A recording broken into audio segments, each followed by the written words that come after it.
Eu coloquei o texto aí de Apocalipse 2:17, mas eu queria que antes nós lêssemos Isaías, capítulo 62.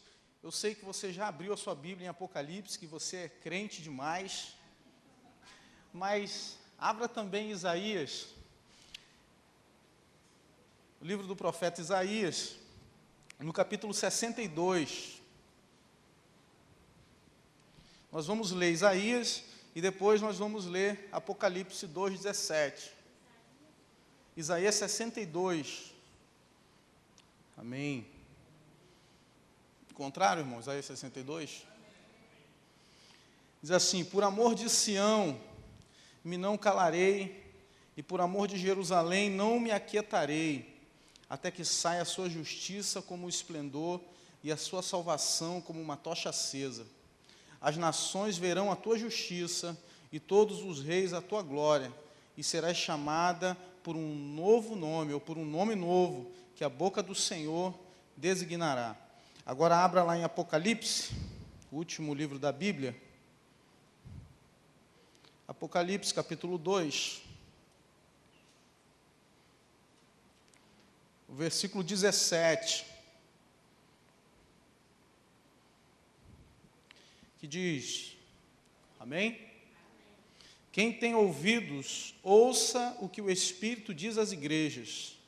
Ao vencedor dar-lhe-ei do maná escondido, bem como lhe darei uma pedrinha branca, e sobre esta pedrinha escrito um nome novo, o qual ninguém conhece, exceto aquele que o recebe.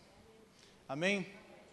Será que nós podemos fechar os nossos olhos, pedir para que o Senhor abençoe a sua palavra? Senhor Deus, em nome de Jesus, que o Senhor abra, Deus, os nossos olhos espirituais, os nossos ouvidos, para compreendermos, Pai, aquilo que o Senhor quer de cada um de nós aqui. Para entendermos, Pai, quais são os teus planos, os teus projetos, os teus propósitos na nossa vida, e vivermos, Pai, nessa terra como verdadeiros filhos e filhas, Pai, separados, escolhidos pelo Senhor. É o que nós pedimos, em nome de Jesus. Amém. E amém. Quem está nos visitando hoje pela primeira vez, segunda vez, até a terceira vez, amém? Deus abençoe. Deus abençoe os irmãos ali. Dê uma salva de palmas a esses irmãos. Deus abençoe, irmão.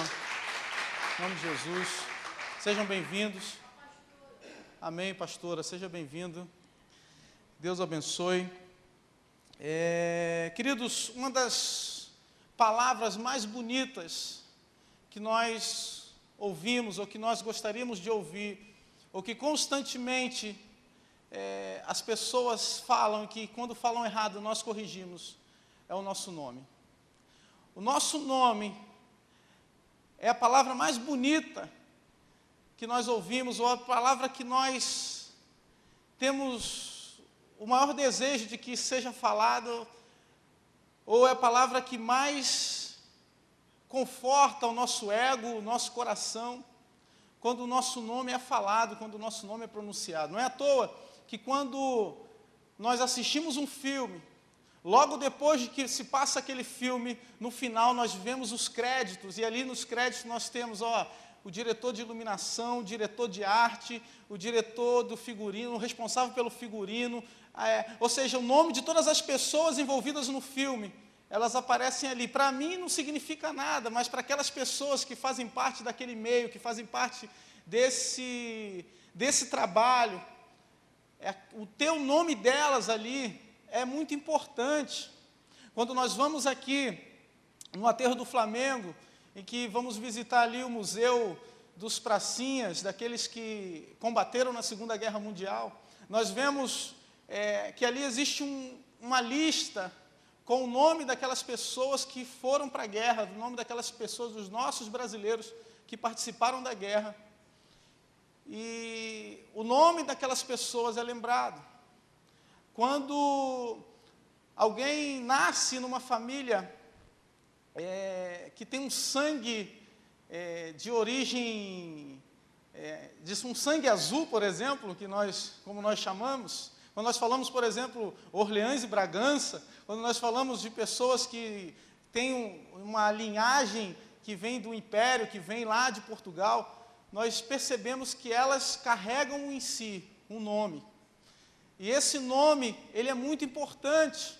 Esse nome, ele fala de alguma coisa que aconteceu no passado, de alguém que fez alguma coisa muito importante no passado, naquela família.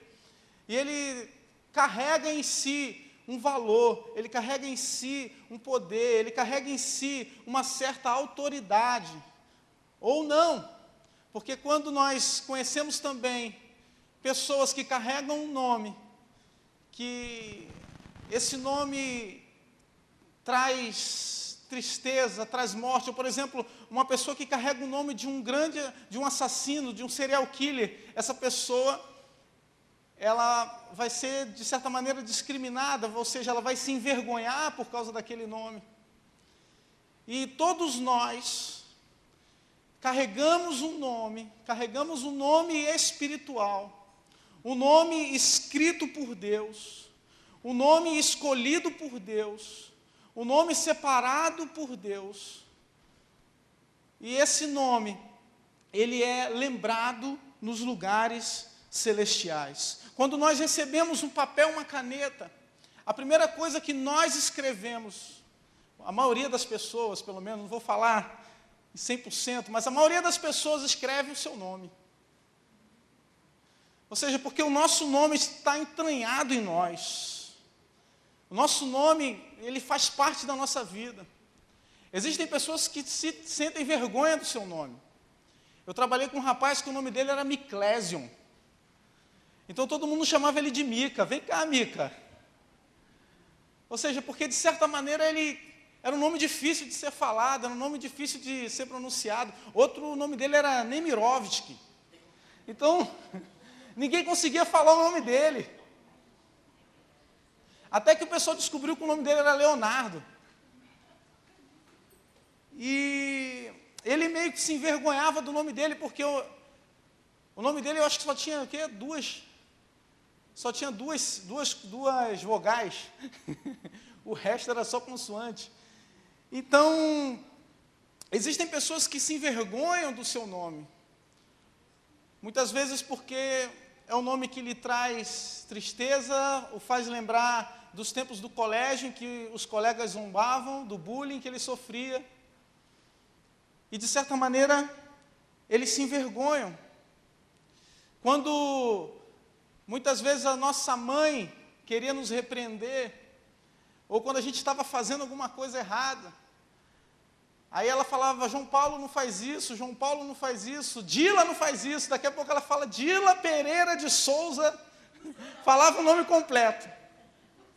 Fala, João Paulo da Silva Pereira. Eu sabia que ela estava me repreendendo, porque só ela sabia qual era o meu nome completo. Só minha mãe sabia, tinha conhecimento de qual era o meu nome completo. E você falava, não, ali agora o negócio está mais sério. Agora ela exerceu de autoridade, agora eu vou me colocar debaixo da autoridade dela. E Deus, ele tem um nome para nós. Um nome que está em Deus. Um nome escolhido por Deus. Um nome espiritual. E esse nome nos é dado a partir do momento em que nós recebemos a vida em nós, a partir do momento em que nós passamos da morte para a vida, a partir do momento em que nós assumimos que queremos ser nova criatura, nascido de Deus, nós recebemos esse nome espiritual dado pelo Senhor, esse nome espiritual dado por Deus. E esse nome, ele não é um nome que simplesmente nos é dado e acabou, mas esse nome também é escrito no livro da vida, e com esse nome nós temos acesso à eternidade, com esse nome nós temos autoridade espiritual, e o Senhor quer nos conceder essa autoridade espiritual. O texto que nós lemos, são 2 textos proféticos. Nós lemos o texto de Isaías 62, que fala a respeito de Sião, e lemos o texto de Apocalipse, que fala das coisas que virão, um texto escatológico. Ou seja, essa palavra é uma palavra profética para você. Essa palavra é uma palavra profética para nós, de que nós precisamos assumir o nome que o Senhor nos deu. Nós precisamos tomar posse do nome poderoso de Jesus na nossa vida, do nome que é acima de todo nome, o nome de Jesus. O nome ao qual todo joelho há de se dobrar, toda língua há de confessar. O nome cujo qual as portas do inferno não podem prevalecer, porque a igreja está nele. Ele é aquele que passeia no meio da igreja, aquele que passeia no meio dos castiçais. Ele é o que está presente aqui, que faz a sua obra, aonde eu não posso fazer, aonde eu não posso chegar, aonde eu não sei do seu coração. Deus sabe, Deus conhece, Deus te entende. Porque Ele conhece o teu nome por completo. Quando uma criança está sendo gerada, ainda no ventre materno, ou às vezes até antes, a mãe já começa a escolher um nome. A mãe já começa a procurar um nome. Olha, se for menino vai ser esse. Se for menina, rapaz, vai ser aquilo. Sei que tem pais que antigamente trocavam o nome da criança, deram um problema danado. Chegava no cartório, o pai ia registrar, não, vai ser Estrovogildo, para lembrar o meu pai. Alguns querem perpetuar o seu nome, aí colocam José Joaquim da Silva Júnior. Aí todo mundo chama de Juninho. Ou seja, o nosso nome é muito importante. E na Bíblia, o nome fala de caráter. Na Bíblia, o nome fala daquilo que nós carregamos, que revela a maneira como nós lidamos com a vida, a maneira como nós lidamos com as pessoas, a maneira como nós lidamos com Deus. A Bíblia fala a respeito disso. A Bíblia fala a respeito de Jacó.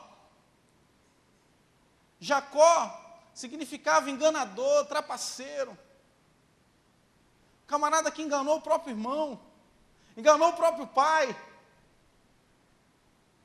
Mas de repente ele teve um encontro com Deus. De repente Jacó, no vale de Jaboque, briga com um anjo. De repente ele se depara e percebe que a sua capacidade de trapacear, a sua capacidade de pensar, a sua capacidade de agir não era suficiente para lutar contra aquele anjo. E ele fala, agora estou em Peniel, porque eu vi Deus face a face.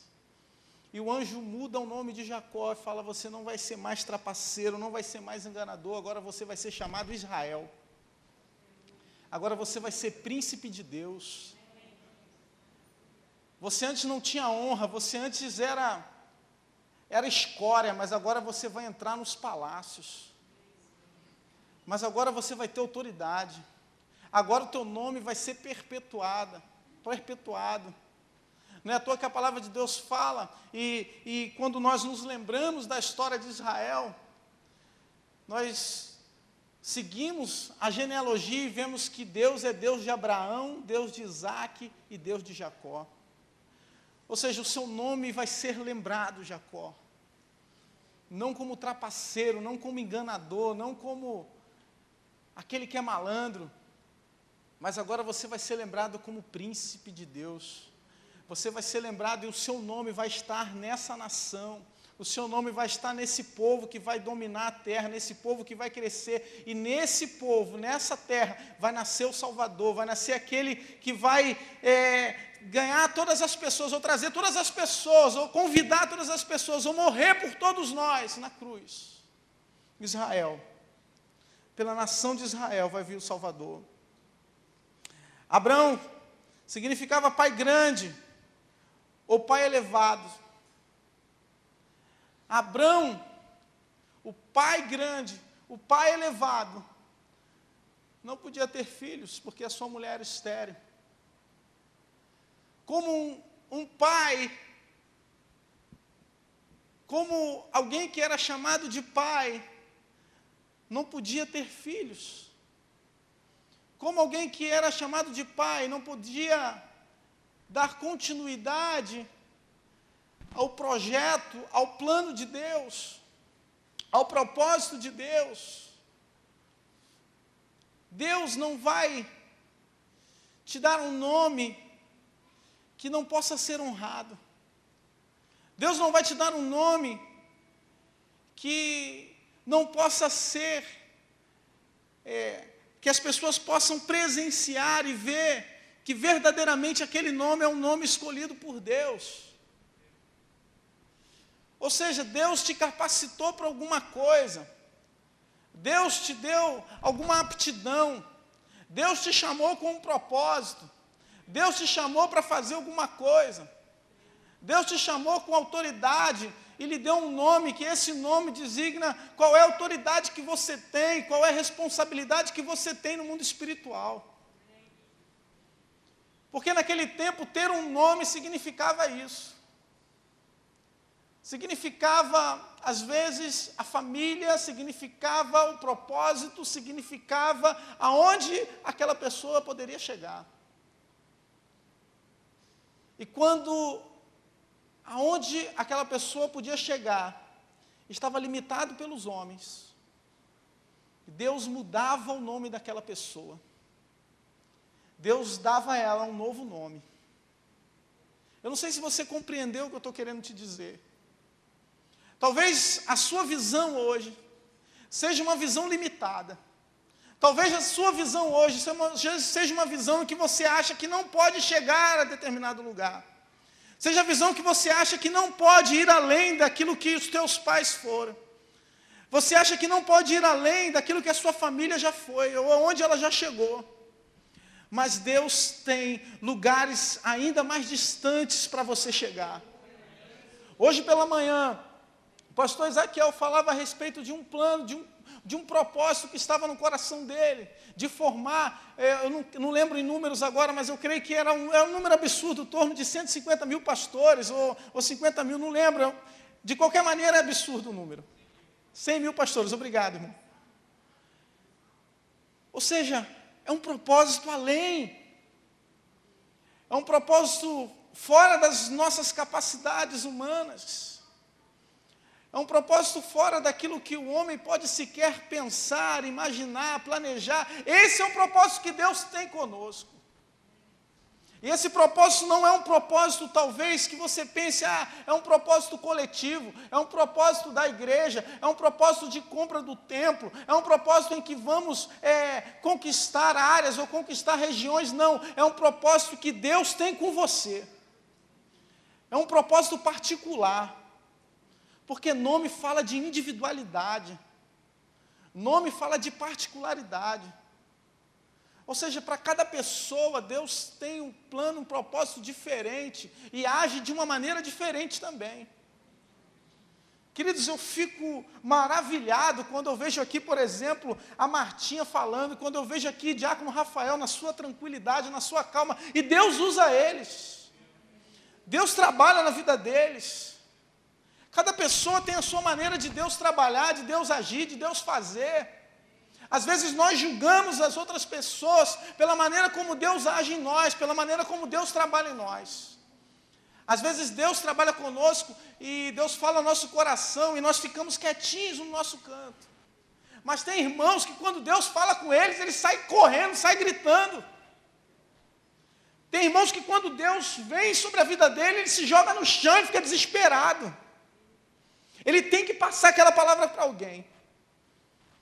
Eu não sei você, mas se eu tiver alguma coisa para falar, irmãos, eu não me contei, não consigo me concentrar em mais nada. Minha esposa fala, espera, mas eu não consigo. Se eu tenho alguma coisa para falar para você, se eu tenho alguma coisa para falar para a igreja, eu fico em cólicas no meu lugar. Eu não consigo ficar parado. Eu falo para Martim, esse negócio está muito silencioso, deixa eu subir lá. Porque eu não consigo.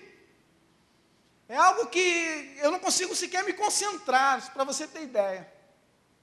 Então não fala comigo se eu estiver pensando em alguma coisa para falar com outra pessoa, se eu estiver tentando conversar com outra pessoa, por favor, não fala comigo não, que eu posso não te dar atenção.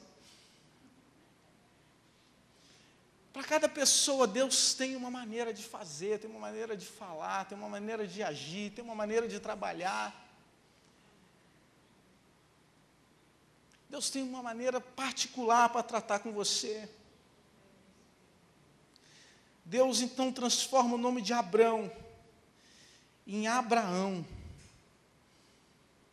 Ou seja, agora tu vai ser pai de muitas nações, pai de muitos povos. A tua impossibilidade, a tua vergonha, a tua incapacidade vai ser transformada na capacidade além daquela que você jamais imaginou na vida.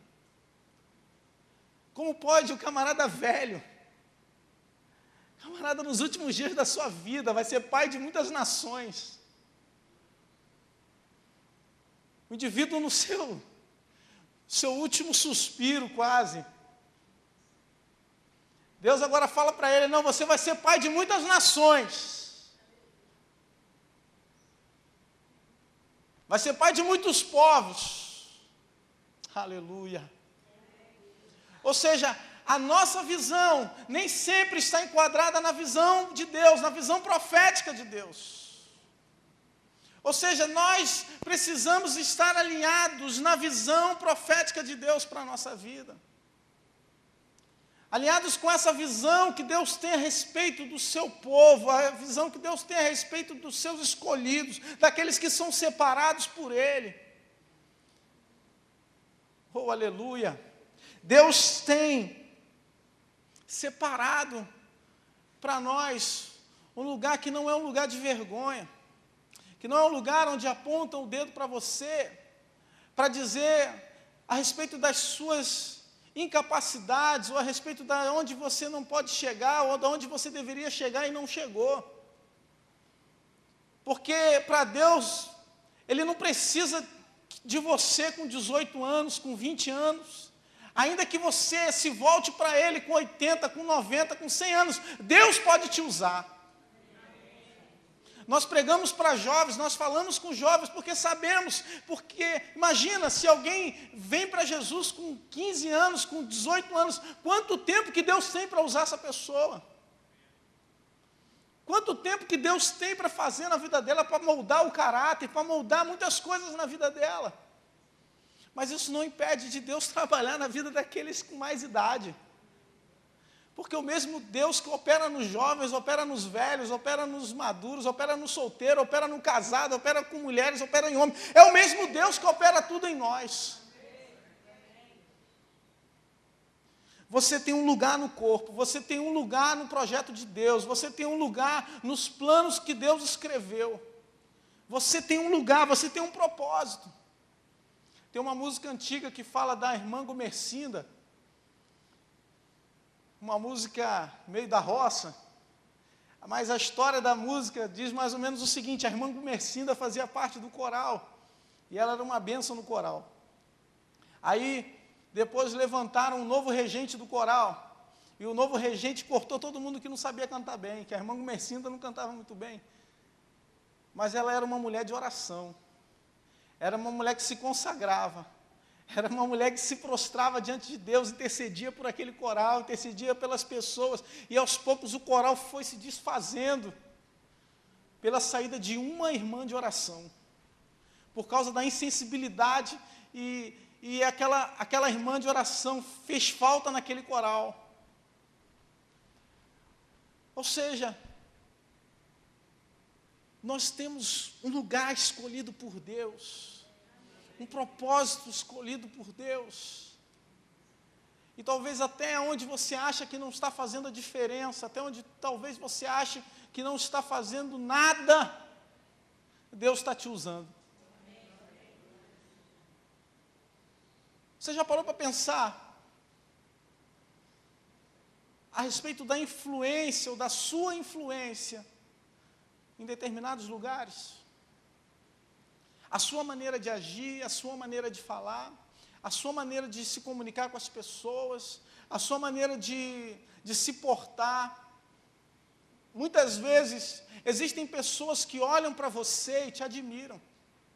Existem pessoas que olham para você e pensam, olha, eu queria ser igual a ele, queria ser igual a ela. Existem pessoas que olham para você e conseguem enxergar características em você que você não enxerga. Qualidades na sua vida que você não consegue enxergar, que você não consegue ver. Existem pessoas que estão vendo isso, o mundo está olhando para você. Mas também tem o contrário. Às vezes, nós fazemos coisas que nós temos vergonha. Às vezes, nós fazemos coisas que envergonham o nome do Senhor. E as pessoas também estão vendo isso, as pessoas também estão olhando para isso. O Senhor quer colocar em nós um nome que nós tenhamos orgulho de mostrar, um nome que nós tenhamos orgulho de expor, um nome que nós temos orgulho de falar, o nome que nós falamos a respeito dele, que é o nome de Jesus. Simão, quando se aproximou de Jesus, quando foi chamado para ser apóstolo, significava inconstante. Nós vemos que Simão era um dos discípulos cheio de altos e baixos. Ora ele estava com Deus, olha, não, Senhor, nós estamos com o Senhor, não tem outra não. Não, Senhor, não lava só os pés não, lava logo o corpo todo, Jesus. E no outro ele estava pensando em desistir, estava duvidoso. No outro ele pegou uma espada, cortou a orelha do soldado. E já no outro sequer conseguiu dizer que era discípulo de Jesus. Ou seja, muitas vezes nós somos assim. Nós somos meninos inconstantes. Ora, nós estamos muito bem com Deus, estamos orando, estamos buscando a Deus, estamos lendo a palavra, participamos de todos os cultos, estamos uma bênção, fogo puro. Em outra hora nós estamos caídos no nosso canto. Ô irmão, ora por mim, por favor, estou passando uma prova terrível na minha vida. Estou passando uma luta. O que foi, meu irmão? Ah, a unha do meu dedo está encravada, irmão, por favor. Às vezes nós somos como Elias. Vemos o poder de Deus, vemos a manifestação do Senhor, vemos os profetas de Baal sendo envergonhados. Mas depois Jezabel nos faz uma afronta, nos faz uma acusação. Jezabel fala que vai nos matar e a gente acredita na palavra de Jezabel, na palavra do mentiroso, do enganador. E a gente fica caído, fica de lado, a nossa fé fica fraca. A nossa fé é abalada por coisas pequenas. O general dos generais está do nosso lado. Ele é Senhor dos senhores, aleluia. Ele é o leão da tribo de Judá, a raiz de Davi. Ele está à frente das nossas batalhas, Ele está à frente das nossas lutas. Nele nós somos vitoriosos, nele nós fazemos proezas no nome dEle. É no nome do Senhor. Saulo significava o grande, Simão depois foi chamado de Pedro, que significa rocha, pedra, ou seja, firme. Ou seja, Deus mudou a inconstância, a dúvida, e transformou em certeza. Saulo significava o grande. O orgulho acompanhava Saulo. Para onde ele ia, as pessoas o reconheciam como discípulo de Gamaliel. Era fariseu, esteve presente na morte de Estevão, consentia com a morte de Estevão, entrava na casa dos cristãos, bagunçava com a vida dos cristãos, se achava grande, se achava poderoso. Vou pegar uma autorização com o chefe, vou pegar uma ordem lá com o chefe, para poder prender os cristãozinhos aí. e saiu para prender cristão. Só que no meio do caminho, Jesus interceptou Saulo. No meio do caminho, Jesus interceptou aquela caravana. Talvez o caminho que você esteja percorrendo, meu querido, seja um caminho em que você só pensa em fazer com outras pessoas a mesma coisa talvez que fizeram com você. Talvez o caminho que você esteja percorrendo seja o caminho contrário ao caminho de Deus para a sua vida. Talvez o caminho que você esteja percorrendo hoje seja o caminho em que você está procurando fazer mal a uma outra pessoa, mas o Senhor Jesus interveio nessa noite para dizer que a luz dele é mais forte, o poder dele é mais forte. O amor que ele sente por você é maior. O amor que ele sente pela tua vida é maior. E ele entrou em ação para talvez jogar por terra esses teus conceitos, para talvez jogar por terra esses teus pensamentos, para talvez jogar por terra e tornar você cego, não ver nada, para você poder olhar o mundo espiritual. Saulo precisou ficar cego para enxergar que existia um mundo espiritual. Saulo precisou fechar no natural para poder se abrir para o espiritual. Saulo precisou fechar os seus olhos e olhar para dentro de si, olhar para o seu próprio coração, olhar para o que se passava no seu próprio coração para entender qual era o propósito que Deus tinha na vida dele. O salmista falou: sonda, meu Deus, e vê se há em mim algum caminho mau, e guia-me pelo caminho eterno, pelo caminho da eternidade. Nós precisamos pedir para o Senhor: Deus, sonda o meu coração, Deus, sonda a minha vida, Deus, e me guia, Deus querido, pelo caminho eterno, pelo caminho correto, pelo caminho que é santo. Saulo se achava demais. Saulo se achava o Todo-Poderoso. Mas a nossa vida não passa de uma neblina, queridos. Ela vem e logo se desfaz. Hoje eu via um irmão pregando a palavra de Deus com muita propriedade, mas não pregando no púlpito, mas pregando na rua. E ele perguntava para as pessoas: se você morresse agora, para onde você acha que iria? Porque nós passamos a vida inteira contando mentira, mas achamos que não somos mentirosos. Nós passamos a vida inteira cobiçando a mulher do nosso próximo, mas achamos que não somos adúlteros. Nós passamos a vida inteira falando o nome de Deus e achando com o nome de Deus na boca de qualquer maneira, e achamos que não estamos pronunciando o nome de Deus em vão. Precisa alguém falar para você que vai haver um julgamento, vai haver juízo, vai haver um tribunal onde vão ser escolhidos aqueles que têm as suas vestes lavadas no sangue do Cordeiro.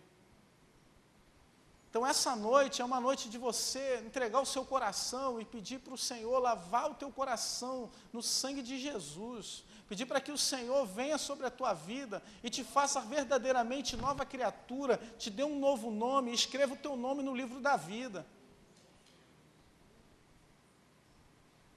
Porque todos nós temos pecados, todos nós erramos, todos nós pecamos, mas pela misericórdia de Deus, Ele providenciou o Cordeiro, Ele providenciou Jeová Jirê, aquele que provê todas as coisas, nos proveu um Cordeiro para morrer no nosso lugar, para morrer na cruz do Calvário.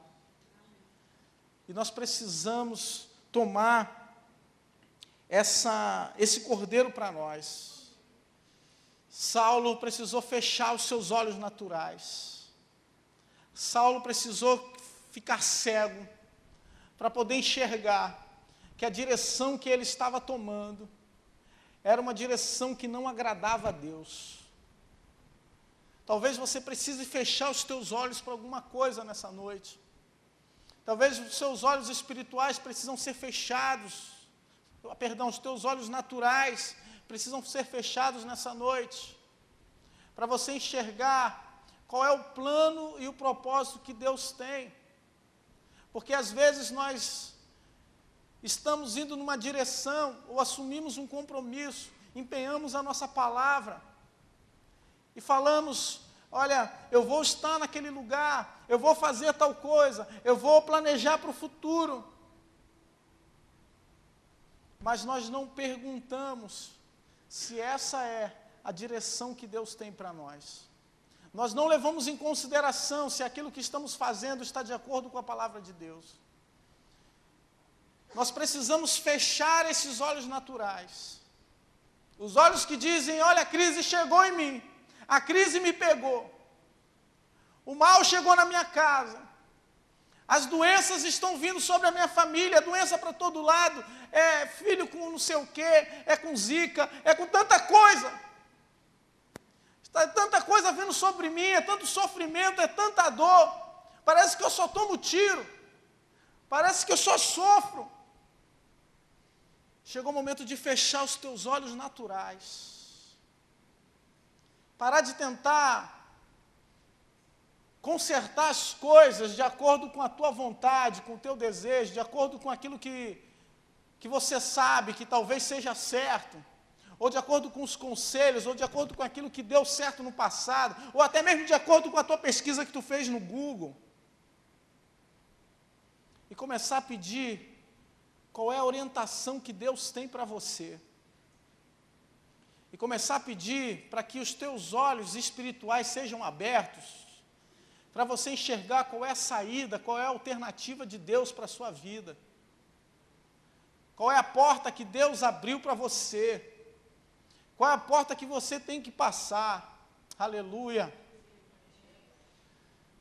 Porque Deus vai falar contigo. Deus vai te responder. Ele te conhece pelo nome. O Senhor falou para Jeremias, Jeremias, antes que tu fosse formado no ventre materno, eu já te conheci, já te sondava. Ou seja, o conhecimento que Deus tem a respeito de nós é maior até mesmo do que aquele que os nossos pais possuem. Deus te conhece de tal maneira, querido. Deus, Ele te conhece de maneira individual, particular. Deus não está olhando para nós aqui como um grupo de pessoas reunidos buscando a Ele. Mas Ele está olhando para o José, para o Joaquim, para a Dila, para a Marta. Ou seja, Ele está olhando para você de uma maneira particular. Ele, quando vê que talvez você não esteja conseguindo se concentrar, ou talvez conseguindo enxergar qual é esse propósito que Ele tem com você, Ele leva em consideração toda a sua vida. Ele leva em consideração tudo aquilo que você fez até chegar aqui hoje. Todos os caminhos que você percorreu para chegar aqui nessa noite. Todos os lugares que você esteve para estar aqui nessa noite. Deus, Ele estava com você, Ele te viu. Aí você fala assim, não, mas onde eu estava, Deus não podia estar lá, não.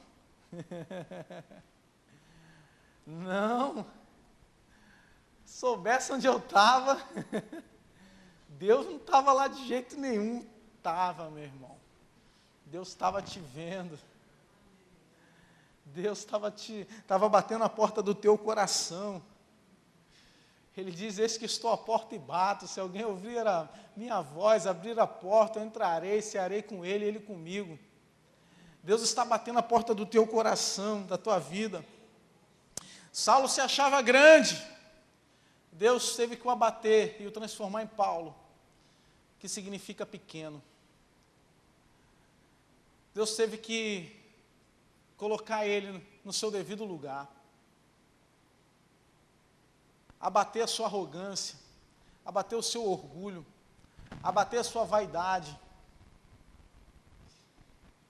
colocar ele no lugar que realmente ele deveria estar, como servo do Senhor, como discípulo de Cristo, como alguém que simplesmente segue as orientações do seu mestre, como alguém que ouve a voz do seu Senhor. Não é à toa que o apóstolo Paulo mais à frente vai dizer que foi enviado a ele um espírito maligno que lhe esbofeteava, o mensageiro de Satanás. Muitas vezes apedrejado, muitas vezes humilhado. Talvez nós não estejamos preparados para ser humilhados no nome do Senhor, para ser apedrejado, para sofrer prisões. Mas é na nossa fraqueza que o poder de Deus se aperfeiçoa. É na nossa fraqueza que o poder de Deus realmente aparece. Nós recebemos, assim como esses homens, que quando tiveram um encontro com Deus, tiveram um encontro com Jesus, eles receberam um novo nome, que lhes designava uma nova missão, um novo caráter, uma nova personalidade. Nós recebemos também de Deus um novo nome, um nome único. Não sei se você já tentou comprar um imóvel, mas você precisa de uma certidão, aliás, diversas certidões, mas certidões que atestam que você não tem nenhuma dívida, que você não tem nenhum nome protestado. E é um grande problema quando aparece alguém que tem o mesmo nome que você, um homônimo. Você tem que provar que você é você mesmo. Existem pessoas que já foram presas por causa disso, porque tinha alguém com um nome, com o mesmo nome que ela. Mas o nome que o Senhor nos dá é um nome único. É um nome que ninguém tem igual. É um nome particular. É um nome que só o Senhor e nós sabemos. O texto que lemos em Apocalipse 2,17 vai dizer que o Senhor nos dará uma pedrinha branca e sobre essa pedrinha escrito um nome novo, o qual ninguém conhece, exceto aquele que o recebe. Nós precisamos entender que aqui no texto de Apocalipse, na revelação, está inserida num contexto romano, num contexto em que, quando existiam as competições, as pessoas recebiam como prêmio uma pedra branca, e nessa pedra era colocado o nome do vitorioso. Outra coisa acontecia também. Existiam pessoas que eram nobres, pessoas com títulos, e que por algum motivo recebiam um privilégio do governo, recebiam um título do governo, e essas pessoas também recebiam uma pedra. E essa pedra dava a essas pessoas o poder vitalício de comprar, de poder negociar, ou de conseguir suprimentos de maneira vitalícia. Algumas pessoas transferiam de pai para filho, e essas pedras, elas poderiam ser de diversas coisas. Outras representavam amizade, ou seja, eu tinha um pedaço da pedra, a irmã tinha um outro pedaço da pedra. Quando nós nos juntávamos, nós formávamos uma pedra completa, significando que quando nós estivermos com Cristo, nós teremos a nossa vitória. Quando nós estivermos com Cristo, nós teremos e seremos alimentados para sempre. Quando nós estivermos com Cristo, nós nos uniremos com aquele que verdadeiramente é o nosso amigo e o nosso Senhor. Quando nós estivermos com Jesus, a nossa pedrinha vai ser completa. E nós vamos receber e reconhecer esse nome que nos foi dado por Deus, e que nós saberemos que Deus saberá de nós. Dizem que talvez essa pedra, e num contexto de interpretação, talvez seja um diamante, ou seja, comparado a um diamante, uma pedra brilhosa, uma pedra bonita, uma pedra que seja inquebrável. e o nosso nome escrito nessa pedra. O nome que é dado pelo Senhor. O nome que vai permanecer para a eternidade. O nome que não vai ser destruído. O nome que vai designar sobre nós a nossa vitória. O nome que vai determinar na nossa vida qual vai ser o nosso futuro eterno. Que é estar ao lado de Jesus, glorificando o nome dele eternamente, estando diante da sua presença, glorificando o nome dele. Aleluia, Jesus. Aleluia. Significa que nós vamos ter um novo caráter, nós vamos ser uma nova pessoa, e estaremos sendo transformados pelo Senhor. Ou seja, quando nós recebemos ao Senhor, quando nós assumimos uma postura diante de Deus e falamos, Senhor, entra na minha vida, nós recebemos o caráter de Cristo em nós. O nosso nome, as nossas proezas, aquilo que fizemos, como somos reconhecidos, como as pessoas olham para nós, como as pessoas talvez zombam de nós, já não importa mais, o que importa é que Cristo agora vive em nós. Cristo em nós, esperança da glória. O que importa é que agora o nome do Senhor, Ele é glorificado na nossa vida. O que importa é que agora o nome do Senhor nos justifica, nos santifica.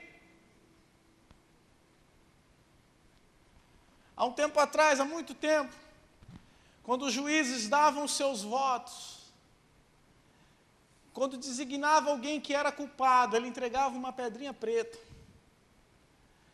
Mas quando encontrava alguém que era inocente, essa pessoa recebia uma pedrinha branca.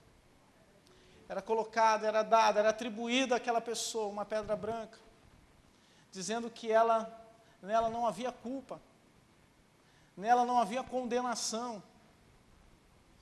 Queridos, hoje nós somos justificados por Cristo. Quando olhamos para a nossa vida, existem motivos para nos envergonharmos. Quando olhamos para a nossa vida, existem motivos para que as pessoas talvez apontem pecados, e talvez nós tenhamos pecados e carregamos, ou estamos tentando nos livrar de alguns pecados. Mas quando nós recebemos a Cristo como Senhor das nossas vidas, já não há mais condenação sobre nós. O Senhor nos entrega uma pedra branca, e nessa pedra branca, nós somos inocentados diante de Deus, nós somos justificados perante o Senhor, e não há mais autoridade nenhuma que possa dizer que nós estamos condenados, que nós vamos para o inferno, que nós não somos e não temos nada com Deus. O Senhor, nessa noite, Ele quer te entregar uma pedra branca e dizer para você, você é inocente, você não é culpado, eu já paguei o preço por você, eu já sofri na cruz do Calvário por você, eu te amo, vem para o meu reino, vem estar comigo. Esse é o propósito de Deus, esse é o plano de Deus para você. Dê uma salva de palmas ao Senhor.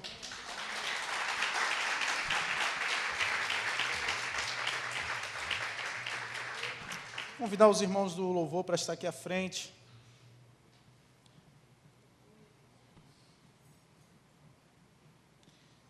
Aleluia, Jesus.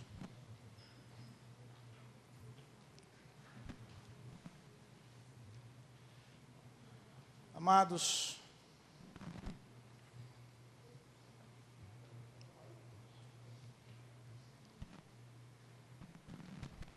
para sermos considerados inocentes,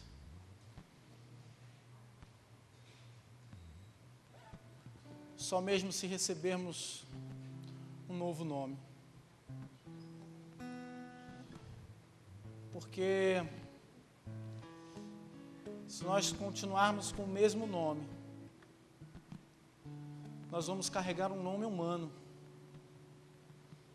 um nome carnal. um nome natural, um nome corruptível. Mas quando nós estamos em Deus, quando nós passamos a ser nova criatura, nós recebemos um nome espiritual, um nome em que não há condenação sobre ele. Não sei se você já teve o teu nome no SPC e no Serasa.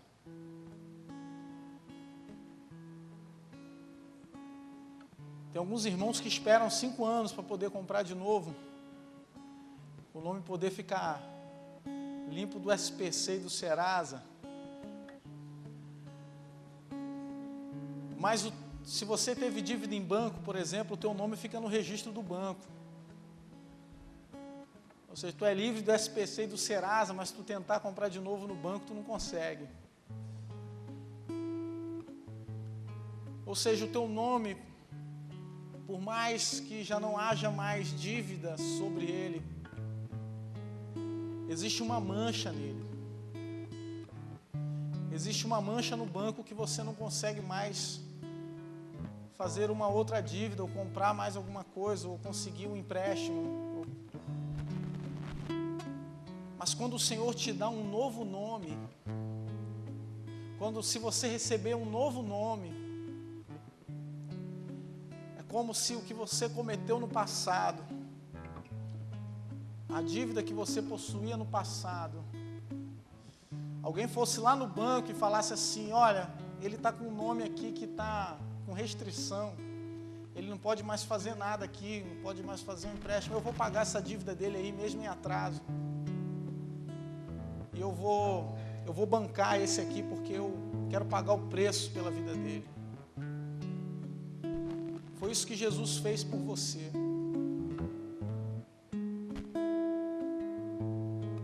Hoje, estar com o nome sujo no SPC e no Serasa não dá prisão, não dá cadeia, está na Constituição. Mas naquele tempo, ter uma dívida significava ir preso, talvez até a morte. Ou seja, a dívida que era contra você já não há mais, já não existe mais, porque alguém se levantou. Alguém foi aquele que estava querendo cobrar a dívida de você. E falou: olha, ele já não se chama mais José. Ela já não se chama mais Maria. Ela já não se chama mais por esse nome. Eu vou pagar a dívida dela. E agora registra aí que o nome dela agora, ela tem a descendência de Jesus nela. Olha, o nome dela, o sobrenome dela agora é Jesus. O sobrenome dela agora, que ela carrega, é Jesus. Então, quando vocês forem cobrar alguma coisa dela, fala com Jesus. Quando forem cobrar alguma coisa dela, ou dele, fala com Jesus, que Jesus resolve essa parada. Eu não estou falando aqui que você tem que ter dívida não, querido. Você tem que pagar. Tem que dar a César o que é de César. Mas a condenação do pecado, a dívida do pecado, a dívida daquilo que nós fazemos de errado todos os dias, que vem se acumulando na nossa vida, a mentira que nós falamos, o desejo iníquo que vem no nosso coração, aqueles pecados de pensamento que às vezes nós cometemos, aquelas palavras que muitas vezes nós falamos sem pensar, que ferem a pessoa que está do nosso lado, essa condenação, quando ela é entregue na cruz do Calvário, essa condenação, quando ela é entregue aos pés de Jesus, ela é rasgada, ela não tem mais valor, porque na cruz do Calvário o Senhor Jesus gritou: está consumado. Está consumado. Essa dívida foi paga por você. Você não precisa subir 365 degraus de joelho. Você não precisa subir uma grande ladeira para pagar os seus pecados, fazer uma grande jornada, porque Jesus está aqui, esperando por você, para que você seja livre dos teus pecados, livre da condenação, livre das dívidas, do pecado, daquilo que sujava o teu coração. Será que nós podemos nos colocar de pé? Você que ouviu essa mensagem e você diz: eu quero ter os meus pecados perdoados, eu quero ter a minha dívida rasgada, eu não quero mais carregar esse peso sobre mim, o peso de tantos anos. Conta aí, quantos anos você tem? 20, 30, 50, 40? Imagino que são 50 anos carregando esses pecados. Porque só há remissão de pecados quando há confissão, quando eles são entregues a Jesus. E se você não fez isso ainda, essa é a noite de você fazer, de você se ver livre deles. Eu queria que você aí no seu lugar, você que diz: eu quero me ver livre dessa sacola, dessa bagagem que não é minha. Eu queria que você levantasse a sua mão onde você estivesse, que eu quero orar pela sua vida, eu quero te abençoar, eu quero interceder por você. Que Deus abençoe o irmão aqui na frente, que Deus abençoe lá atrás, que Deus abençoe. Você que quer entregar a sua vida para Jesus e você quer dizer: eu quero ser uma nova criatura, eu quero nascer de novo, eu quero ter a minha dívida paga, a minha dívida espiritual paga, eu quero ter os meus olhos abertos. O Senhor é contigo, a bênção do Senhor é sobre você. Sai do seu lugar agora, vem aqui à frente que eu quero orar por você. Amém. Deus abençoe. Vem cá, meu irmão. Sai do seu lugar aí atrás, vem para cá. Eu quero orar por você, eu quero interceder pela sua vida, eu quero te abençoar. Aleluia, Jesus.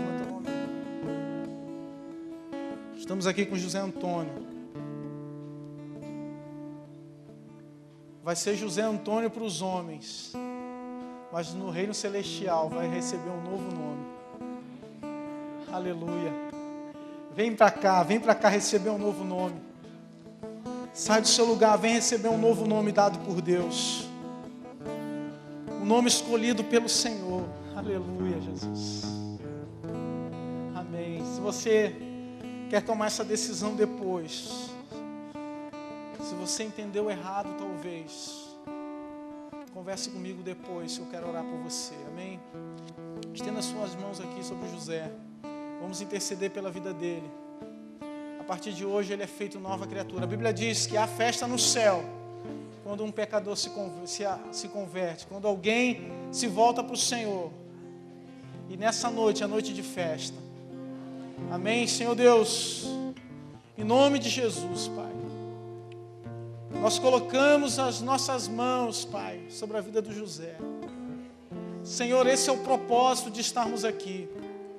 Esse culto foi realizado, Senhor Deus, e essa mensagem foi pregada por causa dele, Pai, para que ele pudesse ter um encontro contigo e para que ele pudesse ter o seu nome escrito no livro da vida, para que ele pudesse viver a eternidade com o Senhor. Por isso eu te peço nessa noite, Pai, que a condenação de dívida sobre ele seja rasgada agora, que o nome do Senhor seja exaltado na vida dele. José, repete comigo: Senhor Jesus, que a igreja ajude. Senhor Jesus, eu te recebo como Senhor e Salvador da minha vida.